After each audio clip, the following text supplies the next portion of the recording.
Hi everyone, and welcome back to another episode of Classic Gamer 74. I am your host, Anthony Gamer, and this is the latest addition to the Classic Gamer 74 family. I'll let him introduce you. Hello there, my name is Gerald Thylazine Lawson. Just call me Lawson then. Right. Thank you for joining us, Lawson. Lawson is a thylazine, and thylazines are going to be the subject of a documentary that I'm currently working on and doing research, and we'll probably have an accompanied book to go along with it. But we'll get into that a little bit later. Today we're going to talk about boxing games. Boxing has been around for just about pretty much forever. So that's right. One of the first signs of boxing was actually found on a tablet from the 3rd millennium in Iraq. That's correct. And since that time, the rules have changed, obviously. And they've had rounds. There's been different rules added, taken away, and things like that. But essentially, it's pretty much the same thing. Two guys or two women beating the holy hell out of each other and trying to knock the other person out. That's pretty much it in a nutshell. Wouldn't you agree? Oh, yeah, that's for sure. All right, then. So today we're going to discuss some great boxing games that were made for various game systems. We're going to go back to the earlier ones and work our way forward. Now, of course, there's going to be some that are left out because there are just several boxing games made. So we're going to touch on some of the more, I guess you could say, well-known games that were made. Oh, that's for sure. And not all the games are going to be a complete winner. Some of these ones, well, you know, particularly one in particular. That's correct. All right, so without further ado, let's get into the games. The first two boxing games we're going to discuss today were both released in 1980, but on different game systems, and they are simply called boxing. And the first boxing is for the Atari 2600 and was released by Activision, programmed by Bob Whitehead. In this top-down version of boxing, you are fighting against either the computer or a friend. And your main target is the nose. So the first person to get 100 points or to knock the other person out is the winner. Pretty self-explanatory, but a whole lot of fun. And next up, we have the Intellivision Boxing. Now this one is a little bit different, as you actually get to choose a particular fighter by using the instructions that came with the game and your number pad. Each boxer's got a different skill level, and so you cannot just have one person. You gotta fight each other out there. Anyway, so you're fighting with these people, and one thing I really like about this, it's a side view of the boxes, and then you also, the reactions are kind of realistic for only being solid pieces, solid characters there, I guess you say. But the reactions are pretty realistic, and overall, see, this is why they always said that back in the day, Intellivision made the best sports games. In 1985, Data East came out with a game called Ring King, which kind of introduces a little bit of a humorous side to boxing, as you'll see from looking at these sprites. That's right, let's check it out. Okay, one thing I really like about this game is that you got a chance to do a career, actually, as you are prize fighting, moving your way up the rankings, and doing some working out between your fights. Also, I like the fact that you got so much of a ring to move around in, and it adds a little bit of humor. As you can see, the characters there look kind of funny. They all got the big heads and the big hair and all that, but overall, it's a pretty fun game, and up until that point, probably one of the most realistic boxing games made. Now, we can't get into boxing games without mentioning one of the most famous boxing games of all time. Oh, that's correct. I mean, you didn't think we were going to actually talk about boxing games without mentioning this one? I think they know what we're talking about, don't you? Oh, I hope so. If they don't, well, check out this introduction.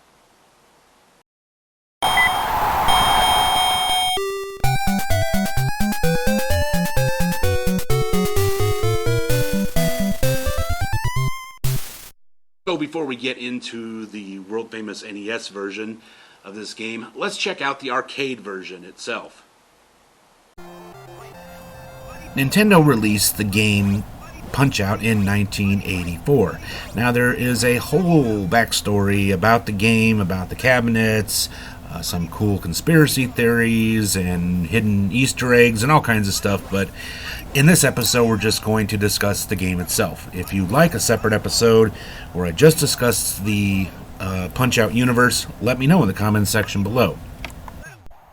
Now, in this game, it's a third-person, well, behind-the-person viewpoint. As you can see, you see Axler through the boxer, who is unnamed but does take on your initials. Now, this isn't actually a boxing game, as it's more of a puzzle game.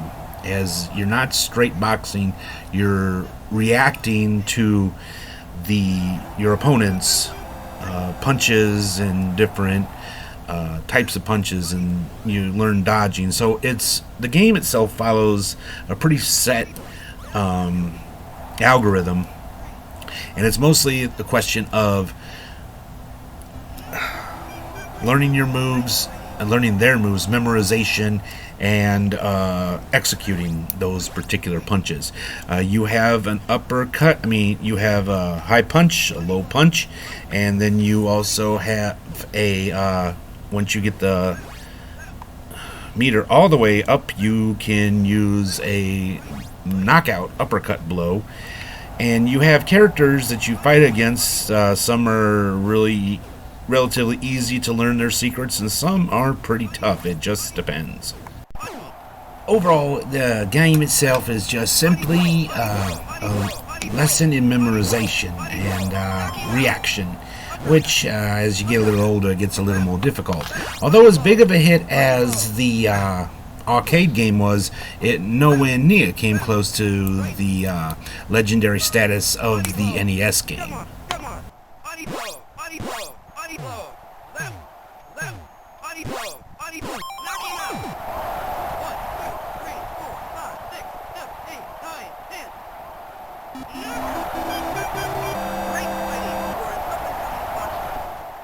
Mike Tyson's Punch-Out was released in 1987 for the NES and was an immediate overnight hit. Several of the characters from the arcade game have been brought back, and there's some new ones. In this one, you have 3 rounds of fighting, and you also have to learn to memorize the your opponent's different punches and some of their, I guess you could say, hidden moves or special punches, special punching combos, something like that. Yeah, that makes sense. Okay, and you also get the little stars from doing certain things, and you can actually use those to do an uppercut. You can only collect 3 at a time, and if you get hit while you get it, you lose it. But overall, it's quite similar to the arcade game, but with one slight difference. Well, the difference is, for one thing, is that you have to fight through different divisions, and you actually have to face some of your opponents more than once, which, is not really a good thing, because usually you gave them a pretty good beating, and when they're coming back for a second match, they're always a lot harder. Another thing that's interesting is that you can sometimes win fights by decision based on your score, and other times you can't because, I never did figure that out. I think it's about location. Okay, but anyway, the best thing to do with this game is memorize each of your opponent's special combos, and then when you're getting ready to fight against them, watch their movements and things like that so that you can quickly knock them out. If you're careful and if you're working really hard at this game, you can actually knock out a majority of your opponents in the first round. One other interesting aspect I like about this game, as opposed to the arcade where you see behind the guy and through him, this one, your character that you play, Little Mac, is actually a whole lot littler than your opponents, and you actually have to jump up to punch him. It's, kind of that little cartoony little thing that they added on. Oh yeah, I agree. One other interesting thing is that as you move up in the rankings, your ultimate goal is to fight the world champion, Super Macho Man, and then of course the ultimate goal is to fight Mike Tyson. in the dream match. Just to warn you, he is really tough. As a matter of fact, a lot of gamers, critics, and other people have said that he is the toughest boss in any video game ever made. Also, let us know, who was your toughest opponent? I mean, other than Mike Tyson, of course. Was it Super Macho Man, Sandman, Bald Bull? I mean, let us know. And also, did you go straight through the game and beat Tyson, or did you use that famous cheat code to do it? Incidentally, what is that cheat code? Oh, yeah, put that up on the screen right there. Yep, that's it then. Yeah, please, don't be afraid to share your stories with us. We'd really like to hear your memories of playing this game. Not wanting to be left out in the cold, Atari, during their renaissance they had in the late 80s, decided to put out their own boxing game. I guess because the only one they had out there was the one from Activision. So they created another game in the Real Sports series called Real Sports Boxing. Alright, you're looking right here at Real Sports Boxing. Now, about the best way I can describe this game is it's a slugfest. Just button masher, hit the buttons and beat the hell out of your opponents. 1 or 2 players, difficulty levels can be switched. Overall, it's just a really, really fun game, especially when you play it with your mates. The arcade game Super Punch-Out was released in 1984, and it was a sequel to the original Punch-Out. However, the port of this game would not be released until 1994 for the Super Nintendo, and it was simply called Super Punch-Out. Correct me if I'm wrong. What's that? Aren't most of the games that are released for the Super Nintendo have the title Super on them?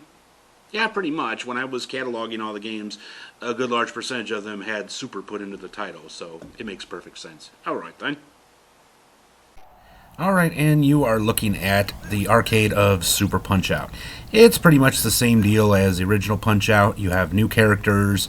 It's about memorization and learning combos and recognizing combos and counter-punching and all that. However, this one goes a little bit further into the unrealistic side, as your opponents can sometimes kick and use weapons and stuff like that. So, it's a little bit hard. Okay, it's a lot harder than the original Punch-Out arcade game, but no less fun. Incidentally, don't forget that some of the characters that were featured on this game actually would be characters to fight against on Mike Tyson's Punch-Out. Alright, what you're looking at right here is the Super Nintendo port of Super Punch-Out. Now, it's kind of similar to the arcade in the fact that you can see through yourself, your character that you're punching with, and it has a lot more aspects of the arcade than the Mike Tyson's Punch-Out did. There's a whole crop of new characters that you're fighting against here, many of them that were in the arcade, and honestly, the game itself is a whole lot of fun. It's similar to the arcade and to Mike Tyson's Punch-Out in that you have to learn combinations and counter punches and all that, but to be honest with you, even though this game does get pretty hard pretty fast, it's a whole lot of fun, and definitely one that if you haven't played it, you've got to give it a chance. And our final game for today is an arcade game called Final Blow. This was released in 1988. 2 years later, the game was ported out to the Sega Genesis and was renamed James Buster Douglas Boxing. If you don't know who James Buster Douglas is, you can easily be forgiven for this, as he was simply a man who knocked out Mike Tyson for the World Championship in a very controversial match. His first title defense, he went against Evander Holyfield and lost, and then left the sport of boxing and faded into obscurity. But during the time he was active, he did get a video game.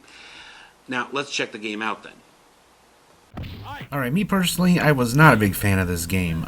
You're looking at the arcade version of Final Blow. It was okay. Not really original, although I did like the viewpoint that they had, which added a little bit of more realism to it, almost like you're watching it on television. But my personal opinion, I thought it was mostly just a button masher. Wasn't truly a big fan myself. Alright, you're looking at the port right here. I I like it even less than I liked the arcade game. You switch a few skins around here, and you can actually play as Buster Douglas, but it really doesn't help much for the game itself. Didn't you have some friends that owned it?